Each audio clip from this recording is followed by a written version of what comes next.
হরে কৃষ্ণ, কি করছো? হরে কৃষ্ণ। সামনে পুরুষোত্তম মাস, তাই পুরুষোত্তম মাসের সারা মাস তো দীপদান করতে হয় ভগবানকে, ঘিয়ের দীপ প্রদীপ দান করতে হয়। তাই জন্য এখন প্রদীপগুলো ওভারনাইট জলের মধ্যে ভিজিয়ে রাখবো, ধুয়ে নেবো ভালো করে, যাতে দীপদান করার সময় ঘিগুলো প্রদীপে পুরো অ্যাবজর্ব করে না যায়। পুরুষোত্তম মাস, সেটা আবার কি মাস? হ্যাঁ, ভালো প্রশ্ন। Good question. পুরুষোত্তম মাস কি জিনিস আর পুরুষোত্তম ব্রতই বা কি জিনিস, সেটা এখন আমরা খুব শর্টে জেনে নেব। সেটা হচ্ছে গিয়ে সৌর গণনা অনুযায়ী প্রতি বছরের কিছু এক্সট্রা দিন থাকে, সেই দিনগুলো অ্যাড হয়ে 3 বছর অন্তর অন্তর একটা অধিক মাস তৈরি হয়, যে মাসটাকে অনেকে অধিক মাস বা মল মাস বলে। কিন্তু পারমার্থিক দিক থেকে সেই মাসটাকে বলা হয় পুরুষোত্তম মাস, এবং এই মাসটা কিন্তু ভগবানের অত্যন্ত প্রিয় মাস। এই মাসটা কিভাবে তৈরি হয়েছে সেটা প্রথমে বলবো। এই মাস ভগবানের চরণে নিজের প্রার্থনা জানিয়েছিল যে হে প্রভু, আমার মাসে কোনো বিয়ে, যজ্ঞ, কোনো শুভ অনুষ্ঠান কিছুই মানুষ করবে না, তো আমাকে সবাই ধিক্কার দিচ্ছে, আমার কি হবে? তখন ভগবান কৃষ্ণ তার চরণে এই মাসকে ঠাঁই দিয়েছে এবং তাকে বলেছে যে আজ থেকে আমার নাম অনুসারে তোমার নাম হবে পুরুষোত্তম।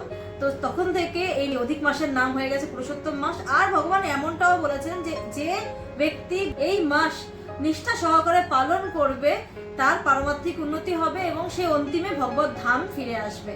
তো এই পুরুষোত্তম মাসটা কিভাবে তৈরি হয়েছে সেটা আমরা জেনে নিলাম। এবার জানবো যে পুরুষোত্তম ব্রত কিভাবে করে। সেটা হচ্ছে গিয়ে বলতে পারো এটা একটা ডিসকাউন্টের মাস, কারণ ভক্তরা যারা সারা বছর ভগবানের সেবা পুজো করছে তারা তো ভগবত ধামে ফিরে যাবেই, কিন্তু যারা সারা বছর ভগবানের সেবা করতে পারে না তাদের জন্য একটা বিশেষ অফার, সেটা হচ্ছে গিয়ে 1 মাসে ভক্তি করে ভগবত ধামে ফিরে যাওয়ার অফার। খুব সহজ নিয়মে আমরা এই ব্রত সুসম্পন্ন করতে পারি। যারা নাকি নিরামিষ না খাও তারা একটা মাস নিরামিষ ভগবানকে ভোগ নিবেদন করে প্রসাদ পেতে পারো। যারা ভগবানের নাম জপ করো না তারা নাম জপ শুরু করবে এই মাসে, আর যারা নাম জপ করো তারা অধিক মালা জপ করতে পারি। আর এই মাসে ব্রহ্ম মুহূর্তে ওঠার খুব মাহাত্ম্য, তো আমরা চেষ্টা করতে পারি যে এই মাসে যেন প্রতিদিন আমরা ব্রহ্ম মুহূর্তে উঠতে পারি, স্নান করতে পারি, ভগবানের নাম করতে পারি, ব্রহ্ম মুহূর্তটাকে কাজে লাগাতে পারি। এছাড়াও প্রতিদিন সন্ধ্যায় চৌরাষ্টকম পাঠ করার সাথে সাথে ঘিয়ের প্রদীপ ভগবানকে নিবেদন করতে পারি।